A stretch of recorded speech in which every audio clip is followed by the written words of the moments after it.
এটা তার একটা স্পিরিচুয়াল মুভমেন্ট আমরা যদি বোঝার জন্য সহজে বলি।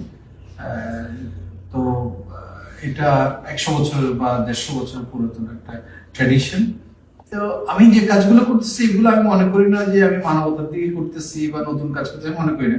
আমি মনে করি এটা একটু ধারাবাহিকতা। একটা সময় আজকে থেকে 50 বছর আগে কাজ করার প্রকৃতি প্রক্রিয়া একরকম ছিল, এখন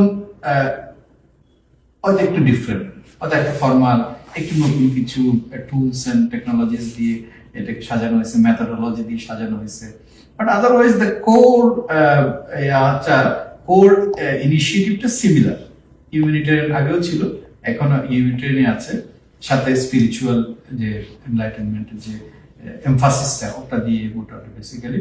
কারণটা হচ্ছে আজকে থেকে 100-150 বছর ধরে আমরা দেখতে পাচ্ছি একটা প্যারাডাইম শিফট হয়ে গেছে ইন দ্য স্ফিয়ার অফ ধরেন science and technology, in the sphere of economy, in the sphere of education.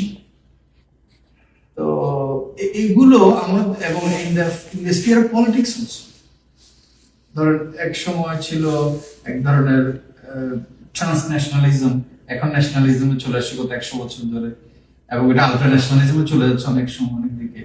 তো এগুলো যেটা করতেছে, এবং সায়েন্স এন্ড টেকনোলজির যে যে ইয়াটা, যে সায়েন্সের অ্যাডভান্সমেন্টটা, এগুলো সব মিলে আমাদেরকে কিন্তু অনেক পরিবর্তন করে দিচ্ছে। এটার মধ্যে যেটা একটা পরিবর্তন, অনেক পজিটিভ পরিবর্তন আছে, একটা নেগেটিভ পরিবর্তন হচ্ছে এটা it's making us devoid of spiritualism.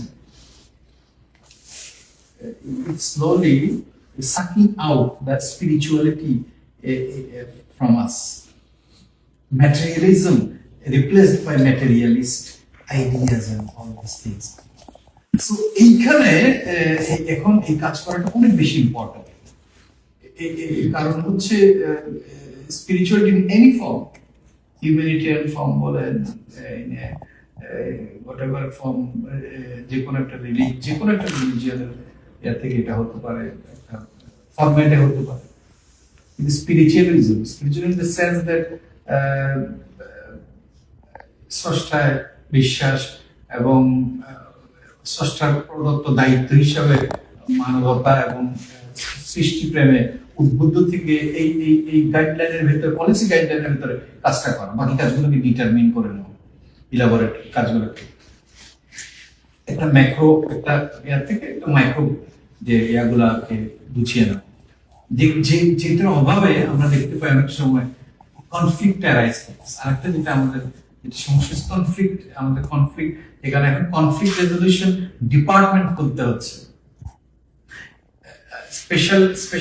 Specialise course করতে হচ্ছে, পিএইচডি করতে হচ্ছে কনফ্লিক্ট রেজলিউশন। হয়তো 50 বছর আগে, 60 বছর আগে এভাবে ভাবা হয়নি। তো তাও আমরা সিভিলাইজেশন এই জায়গায় আসার পরও এখন আমরা কনফ্লিক্ট রেজলিউশন কিভাবে করব আমরা বুঝতে পারতেছি না, কোথাও মানে আশার আলোটা এখনো দেখতে পাচ্ছি না। এই কারণে আমার কাছে মনে হচ্ছে স্পিরিচুয়ালিটি, এটাকে আমাদের চর্চা করাটা অনেক বেশি জরুরি। এটার একটা পদ্ধতি হিসেবে সুফিজমকে আমরা এই জন্যই মনে করি যে এটা ইম্পর্টেন্ট। কারণ সুফিজম হচ্ছে ইনক্লুসিভিস্ট, এটা সবাইকে ইনক্লুড করে, অ্যাকোমোডেট করে। এটার ক্যান্সেল কালচার নাই, ডিনায়াল সিনড্রোমে সাফার করে না। এটাকে সবাইকে অ্যাকোমোডেট করে, এটাকে হারমোনিয়াস একটা সোসাইটি বিল্ড করার জন্য যে প্রয়োজনীয় যে ইলেমেন্ট, যে ওগুলা সাপ্লাই কমিউনিটিজ এর ভিত্তিতে মানুষকে এক হতে বা জমায়েত হতে এবং প্রসিড করতে সাহায্য করে। এই জন্য এটাকে আমাদেরকে আরো মানে বোঝা দরকার, জানা দরকার বলে মনে হয়। এই জন্যই আমরা এটা কাজটা করি। তো বিশেষ করে আপনারা অনেক প্রত্যেকেই ক্ষেত্রে আলহামদুলিল্লাহ যশস্বী, সফল। তো আমরা ট্রাস্টের থেকে যেটা করছি বাংলাদেশে কিছু হিউম্যানিটেরিয়ান অ্যাক্টিভিটিস, যেগুলো ফর্মাল ম্যানারে বললাম যে নতুন ভাবে এই যুগের সাথে যেভাবে ওভাবে প্রয়োজন অনুসারে আমরা ফরম্যাট করে এবং করতেছি।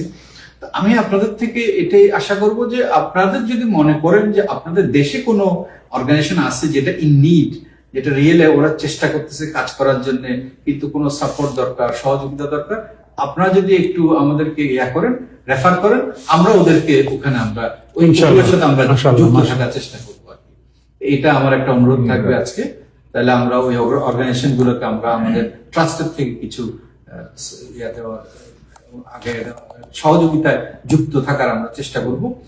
আর আপনি যে বললেন, আমরা আমরা ওটাও করব যাতে আমাদের দেশের যে হিউম্যান রিসোর্স ডেভেলপমেন্টের আমাদের কিডসদেরকে যে কাজগুলো যদি আগে থেকে যদি শুরু করা যায়, মেন্টরিং, বিভিন্ন রকমের যে ল্যাঙ্গুয়েজ কোর্স বলেন বা আদার কোর্স, এগুলো ধরেন যদি রিমোটলি আমরা যদি আমি আলাপ করবো আমার অর্গানাইজেশনের সাথে কিভাবে সেটা করা যায়। আমাদের তো অনেকগুলো আমরা প্যাট্রনাইজ করি অর্গানাইজেশনকে, আই মিন ইনস্টিটিউশনকে, একাডেমিক ইনস্টিটিউশন, স্কুল, মাদ্রাসা, তো ওগুলোকে কি করে আসলে ওদেরকে আরো আগে আনা যায় বাচ্চাগুলোকে। এটা আমরা যদি এটাও আমরা আপনার কথা আমার মনে থাকবো, রিমোটলি আমরা কি করে কাজটা করতে পারি। আর আপনারাও যদি রেফার করেন, তাহলে আমরা দেশের অর্গানাইজেশন গুলোতে আমরা, এই যে উনি বললেন অটিজম, এই ধরনের কেউ যদি মনে করে যে ওদের কোনো সাপোর্ট দরকার আছে, আমরা ওদের সাথে ইনভলভ হতে পারি, থাকতে পারি। তো আরো ধন্যবাদ আপনাদেরকে।